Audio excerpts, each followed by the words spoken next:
saya tahu, masalah biaya perizinan ini beragam ya antara satu daerah dengan yang lain gitu.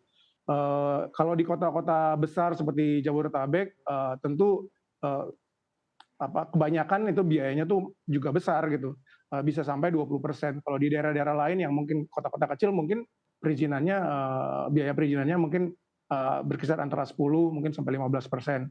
Dan itu kalau untuk, perumahan, MBR ya, rumah, subsidi, tentu suatu persentase yang cukup signifikan, makanya memang, perlu dibantu ya bagaimana supaya biaya perizinan ini tidak menjadi, beban yang berat tadi itu gitu.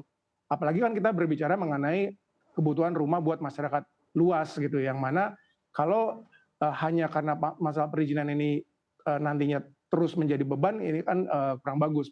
Makanya, seperti presiden sampaikan juga ya, masalah perizinan dengan birokrasi yang berbelit-belit itu kayaknya udah nggak zaman lagi. Jadi harus, benar-benar, dibuat ringkas gitu ya, dan kalau bisa juga biayanya lebih proporsional lah gitu ya. Karena kita berbicara mengenai, segmen rumah yang untuk masyarakat menengah ke bawah.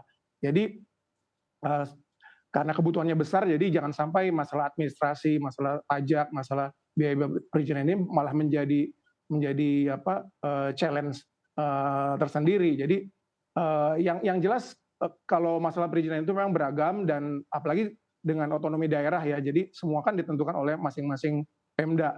Nah, makanya harus ada arahan yang jelas juga supaya bagaimana, biaya perizinan ini tidak tidak apa, bisa ditekan lah, bisa dikurangi.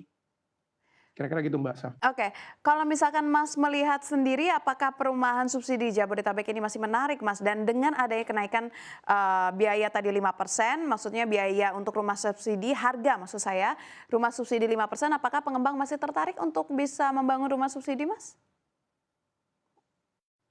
Iya, kalau kita lihat dari pangsa pasarnya tentu ini masih menjadi satu, pangsa pasar yang menarik gitu, karena banyak sekali gitu kebutuhannya.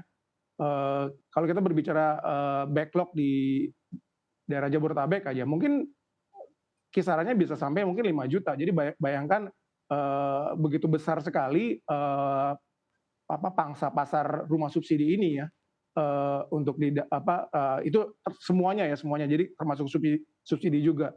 Artinya, kebutuhannya itu banyak dan, biasanya kalau yang saya tahu juga kalau pengembang itu membangun rumah subsidi jualannya juga nggak susah Mbak Syaf. Karena biasanya sudah ngantri tuh kalau kalau pengembang ada mau launching, satu perumahan subsidi, biasa pembelinya tuh udah ngantri, baik itu mungkin secara umum ya, perorangan maupun juga melalui lembaga-lembaga seperti mungkin kantor pemerintah, lembaga swasta dan sebagainya. Karena harga yang dipatok tadi gitu, itu sangat membantu untuk masyarakat menengah, ke bawah. Jadi kalau kita berbicara untuk, prospek tentu ini masih sangat menarik, tapi kembali lagi Mbak, challenge yang sering terjadi di segmen ini adalah, biaya yang, kadang-kadang tidak tidak bisa diprediksi. Artinya, eee, sudah, marginnya tipis, tapi kalau ada kenaikan-kenaikan seperti bahan bangunan, yang meningkat atau juga biaya-biaya lain-lainnya termasuk biaya siluman yang tidak terprediksi, ini yang seringkali menjadi tantangan di, pengembang-pengembang, yang membangun rumah subsidi ini yang kebanyakan mungkin masuk di asosiasi apersi, Mbak Syaf. Sejauh apa Mas sebenarnya kenaikan harga material ini bisa berdampak kepada harga properti? Berapa persen dari harga properti tersebut, eee, yang meng-cover harga material itu Mas? Iya, tentu beda-beda ya. Kalau misalnya di dalam pembangunan rumah itu kan komponen yang paling banyak, seperti semen, pasir, besi gitu. Nah, terutama besi itu harganya kan kalau kita lihat dalam beberapa waktu belakangan ini meningkatnya lumayan besar ya.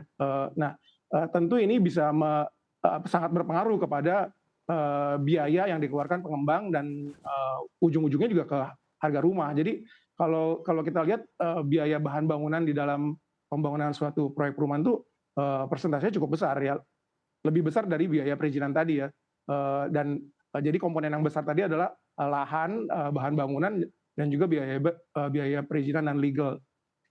Kira-kira seperti itu Mbak Syaf. Oke, selain kenaikan harga material, lalu kenaikan suku bunga, apalagi yang menjadi kemungkinan dari tantangan sektor perumahan di tahun ini, Mas Anton?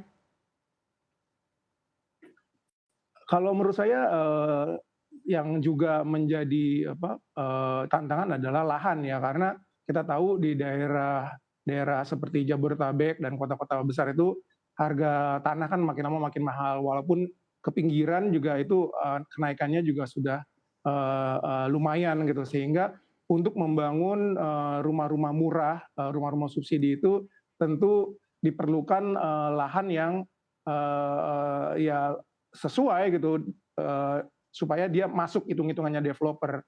Nah, kebanyakan memang kalau rumah subsidi kan dia masuk ke dalam jauh gitu ya dari jalan raya. Nah, juga yang mungkin perlu dibantu oleh pemerintah adalah bagaimana menyediakan, infrastruktur, jalan tadi gitu, ke lahan-lahan, perumahan yang memang, apa, untuk, pembangunan rumah subsidi ini. Jadi, saya pikir lebih ke masalah lahan ya, lahan, sama juga, infrastruktur, di daerah-daerah, pinggiran yang, kalau misalnya terjadi pembangunan jalan semakin, luas dan semakin, apa, menjangkau daerah-daerah yang, apa, ke pinggiran-pinggiran itu tentunya juga pengembang dalam mencari lahan untuk pembangunan rumah subsidi ini akan lebih mudah. Jadi, saya pikir 2 itu Mbak, di lain tadi faktor-faktor yang kita sebutkan Iya. sebelumnya.